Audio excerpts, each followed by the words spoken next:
Hello students. आज हम लोग इस वीडियो को बना रहे हैं, एनसीईआरटी की एक्सरसाइज को शुरू कर रहे हैं। ठीक है, जो अनसॉल्व्ड होता है। तो क्वेश्चन नंबर 4 से शुरू कर रहे हैं, क्योंकि बाकी में तो थ्योरेटिकल क्वेश्चन है कि मोल फ्रैक्शन क्या होता है, यही सब दिया हुआ है। क्वेश्चन नंबर 4 में क्या है कि कॉन्सेंट्रेटेड नाइट्रिक एसिड 2.4 मतलब used in laboratory work is 68% nitric acid by mass in aqueous solution. What should be the molarity of such a sample if the acid have density 1.504 ग्राम पर ml? इस तरह question हम लोग कर चुके हैं, but बहुत सिंपल है, कर लेते हैं। नाइट्रिक एसिड क्वेश्चन नंबर 4 का 68% बाई मास है, इससे तो क्लियर हो ही गया होगा। और डेंसिटी दिया हुआ है इसका कितना है, 1.504 ग्राम पर ml। बाई मास का मतलब क्या हो गया, मास ऑफ सोल्यूट कितना ग्राम, 68/100 होता है ना। इसका मतलब हम बताए थे ऊपर वाला सोल्यूट नीचे वाला सोल्यूशन, तो मास ऑफ सोल्यूट हो गया 68 ग्राम। मास ऑफ सोल्यूशन कितना हो गया भाई, 100 ग्राम। तो मास ऑफ सॉल्वेंट कितना हो जाएगा, 100 माइनस 68, 10 में से 8 गया 2, 9 से छोड़ गया 3, 32 ग्राम डेंसिटी दिया हुआ है। इस डेटा से निकालना है हमको, क्या निकालना है, मोलैरिटी, है ना। तो बहुत सिंपल है, इसमें एक ही चीज़ निकालना है, ये मोलैरिटी निकालना है आपको। तो मोलैरिटी इज इक्वल टू क्या होता है, number of moles of solute by volume of solution in liters ना। Number of moles of solute कितना हो जाएगा, 68 ग्राम है। नाइट्रिक एसिड का मोलर मास 16×48, 14×62, 63 ये हो गया। Volume of solution, mass of solution 100 है, डेंसिटी से इसको डिवाइड कर दो तो वॉल्यूम आ जाएगा, और फिर इस टोटल को 1000 से डिवाइड कर दो, मोलैरिटी हो गया। क्लियर है, दिस इज ओवर। नेक्स्ट, एक मिनट रुक जाओ।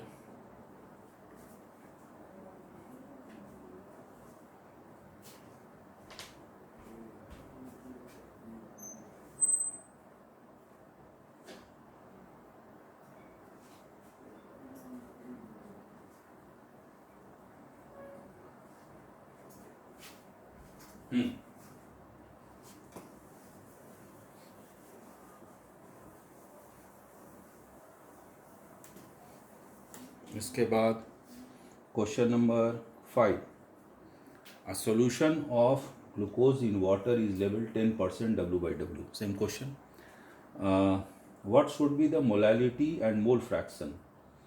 बोल रहा है डेंसिटी दिया हुआ है, and what shall be the molarity, वो भी मांग रहा है। चलो निकाल देते हैं। तो क्या क्या दिया हुआ है पहले देख लो। क्वेश्चन नंबर 5, ग्लूकोज सॉल्यूशन है, क्या है, 10% W/W है। 10% W/W ग्लूकोज का एक्वस सॉल्यूशन है। इसका मतलब 10% का मतलब 10/100, ये सॉल्यूट ये सॉल्यूशन। तो मास ऑफ सॉल्यूट हमारा हो गया 10 gram, mass of solution 100 gram, mass of पानी सॉल्वेंट 100 में से गया 10, 90 ग्राम। डेंसिटी कितना हो गया भाई, डेंसिटी दिया हुआ है 1.2 ग्राम पर ml हो गया। अब हमको क्या करना है, इसका मोलैरिटी निकालना है ना। ये हमारा डेटा था, तो मोलैरिटी में क्या करेंगे, अभी हम लोग लिखे हैं number of moles by volume of solution in litres, है ना। तो नंबर ऑफ मोल्स कितना है, 10/180, क्योंकि ग्लूकोज का मोलर मास C6H12O6, इसका मोलर मास होता है 180। जब तुम कैलकुलेट करोगे तो आ जाएगा। वॉल्यूम ऑफ सॉल्यूशन, सॉल्यूशन का मास दिया हुआ है 100, इसको डेंसिटी से डिवाइड कर दो, वॉल्यूम निकल जाएगा, पूरे को 1000 से डिवाइड कर दो, लीटर में आ जाएगा। मोलैलिटी निकल गया। मोलैलिटी कैसे निकालेंगे? Number of moles 10/180, mass of solvent 90 gram in KG, 1000 से भाग लगा दो।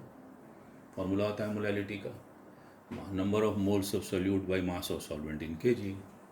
उसके बाद काई सॉल्वेंट जो मन करे निकालो। नंबर ऑफ मोल्स कितना हो गया भाई? 10/180, 10/180 NB होता है ना, Na/Na प्लस NB। तो पानी कितना है? 90 ग्राम, 18 से डिवाइड कर दो, बन गया, निकल गया। Question number 6।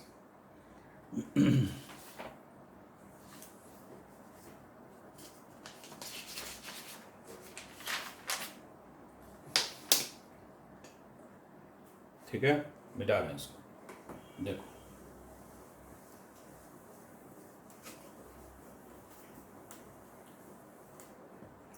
क्वेश्चन नंबर 6, ये क्या होता है?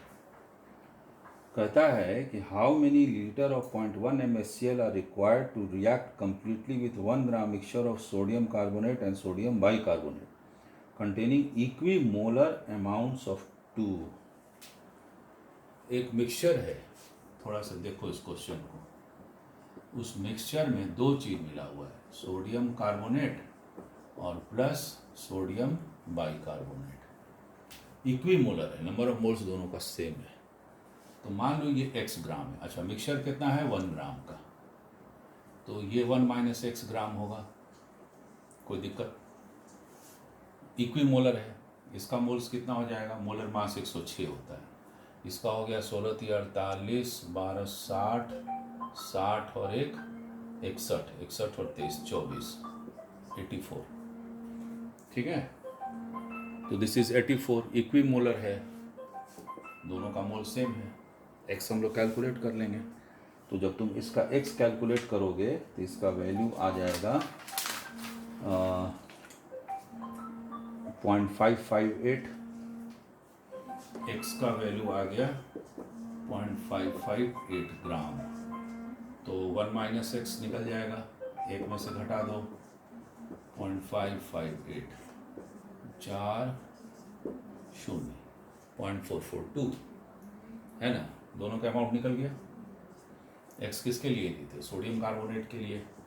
तो ये हो गया सोडियम कार्बोनेट और ये हो गया हमारा सोडियम बाइकार्बोनेट।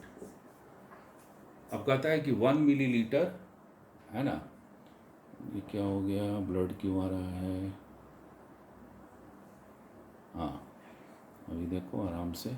हाँ जी, तो प्रॉब्लम क्या है अभी, है ना, वो ये है कि 1 मिली गया क्वेश्चन में है कि 0.1 MnCl का कितना वॉल्यूम लगेगा।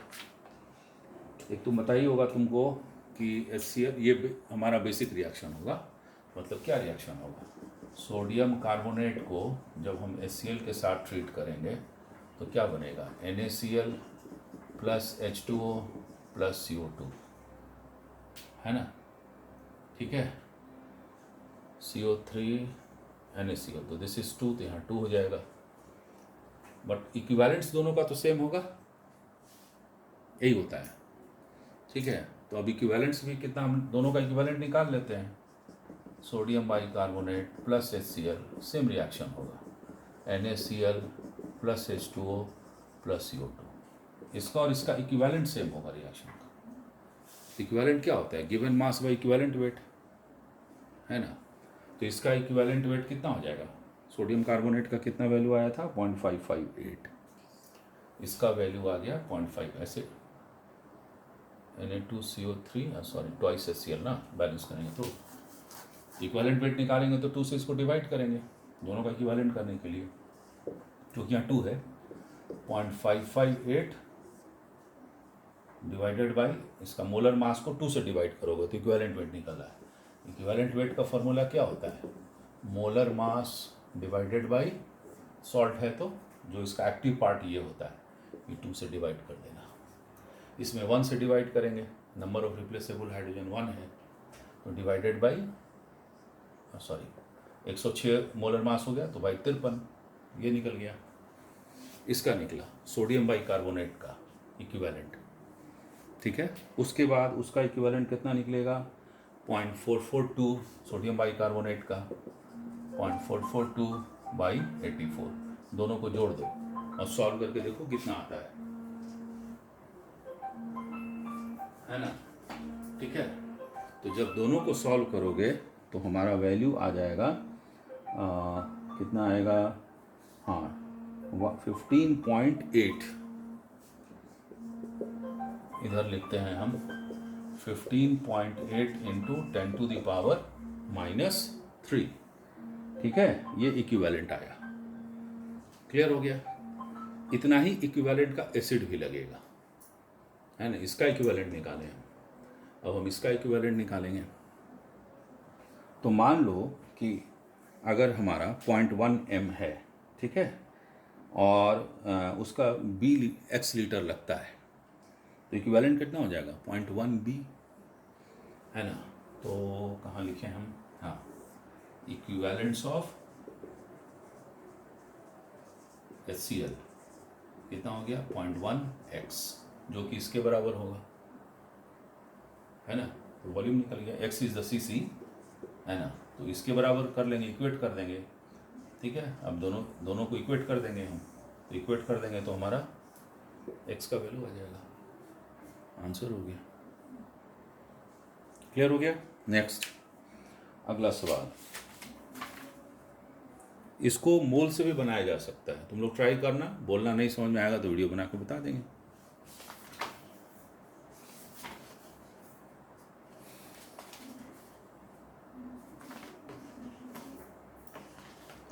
हाँ, क्वेश्चन नंबर ये 6 कहता है कि H2S is a toxic gas, रॉटन egg smell, है ना, नहीं सॉरी, क्वेश्चन नंबर 6 तो हो गया। 7 कहता है कि solution is obtained by mixing of 300 gram of 25% solution and 400 gram of 40% solution by mass, calculate the mass percent of resulting solution. तो आसान क्वेश्चन है ना।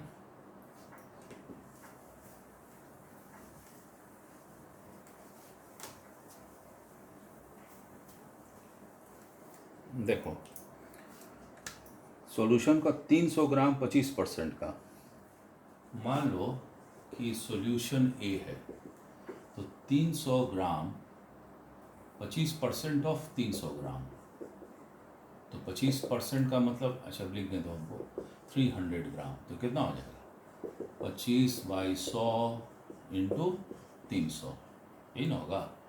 25% मैंने 100 में 25 ग्राम है, तो 300 में कितना होगा 75 ग्राम ले लिए सोल्यूट का मास, है ना।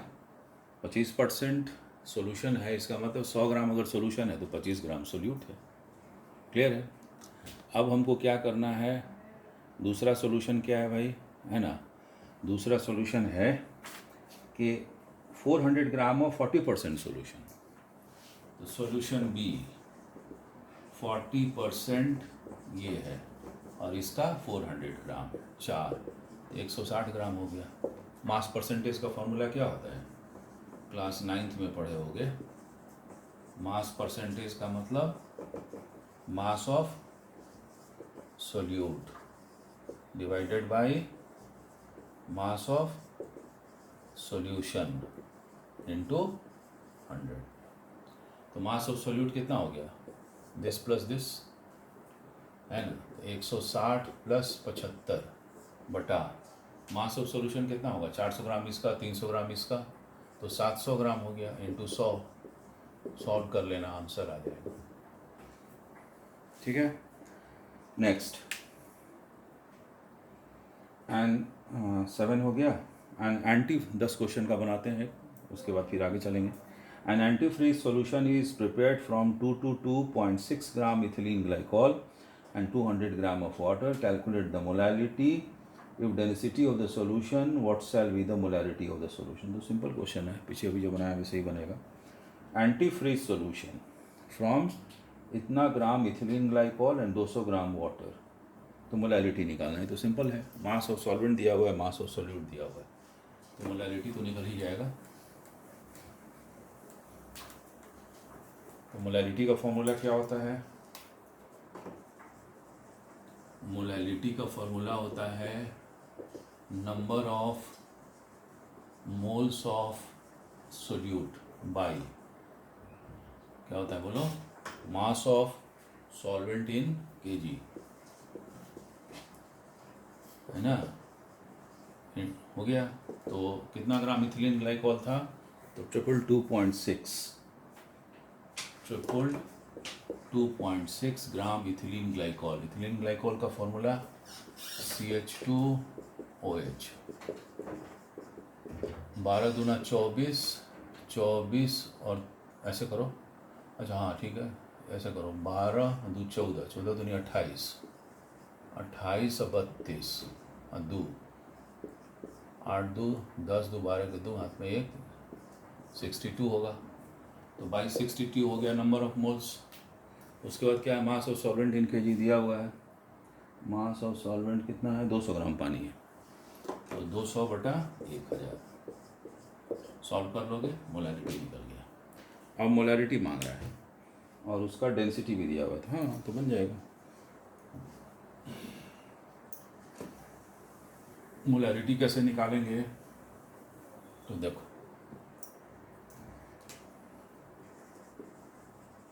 मोलैरिटी मतलब m, formula number of moles of solute by volume of the solution in litres, ये फॉर्मूला होता है, राइट। अभी क्या करना है भाई? Number of moles of solute तो आप निकाल चुके, 2.6 by 62 volume of solution. Volume of solution का वॉल्यूम, मास पहले निकालेंगे, डेंसिटी दिया है तो वॉल्यूम निकल जाएगा। तो मास कितना है? पानी का मास 200 ग्राम और सोल्यूट का मास इतना, तो मास ऑफ सोल्यूशन निकल गया ना, दोनों को जोड़ दिए। इसको क्या करो, ये वॉल्यूम डेंसिटी से डिवाइड कर दो, पता है ना, density is equal to mass by volume, तो volume is equal to mass by density. Density कितना दिया हुआ है? डेंसिटी दिया हुआ है 1.072, जो भी दिया हो। इसको ये निकल गया वॉल्यूम इन मिलीलीटर, 1000 से भाग लगा दो, निकल गया। क्लियर है? Next, a sample of drinking water found to be severely contaminated with chloroform supposed to be carcinogenic। carcinogenic मतलब जो कैंसर उनसर होता है, खराब चीज़ होता है। लेवल ऑफ कंटामिनेशन 15 ppm था। Express in percentage of mass, और क्या निकालना है? मोलैलिटी निकालना है। हाँ तो सिंपल है, ppm का मतलब पार्ट पर मिलियन होता है, ठीक है। जब बहुत ज़्यादा सॉल्वेंट में थोड़ा सा सोल्यूट मिला रहता है तब इसको यूज़ किया जाता है। बहुत ज़्यादा, जैसे तालाब में कोई पानी में थोड़ा सा क्लोरोफॉर्म मिला दिया तो सॉल्वेंट ज़्यादा था, सोल्यूट कम था। 15 ppm का मतलब ये हुआ कि 10⁶ ग्राम अगर हमारा सॉल्यूशन है, मिल गया तब समझो कि तो नाम मात्र के बराबर होता है। कंटेंस कितना? ये क्लोरोफॉर्म है, तालाब में मिलाया हुआ है, तो 10⁶ ग्राम सॉल्यूशन कंटेंस 15 ग्राम क्लोरोफॉर्म। ये डेटा है हमारे पास। निकालना क्या है? Mass percentage. मास परसेंटेज का फॉर्मूला क्या अभी हम लोग किए हैं? परसेंटेज मास ऑफ सोल्यूट कितना है? 15। सॉल्यूशन का मास कितना है? 10⁶ इंटू 100, आंसर। ठीक है। Molality number of moles of solute, 15 को क्लोरोफॉर्म के मोलर मास से डिवाइड करो, 35.5 इंटू 3। क्लोरीन का होता है 35.5, 106 हुआ ना, 106.5 भागा क्या है बोलो? Molality, mass of solvent in KG. तो मास ऑफ सॉल्वेंट कैसे निकालोगे? सॉल्यूशन पूरा 10⁶ था, 15 माइनस कर देना, इसको 1000 से भाग, इतना भी हम लोग लेके चल सकते हैं क्योंकि तो बहुत कम वैल्यू आएगा, बट फिर भी कर लेना चाहिए by 1000। This is your answer. मैं क्लियर? राइट। नेक्स्ट, अब हम लोग आएंगे क्वेश्चन नंबर 13 पर नेक्स्ट वीडियो में। ठीक है।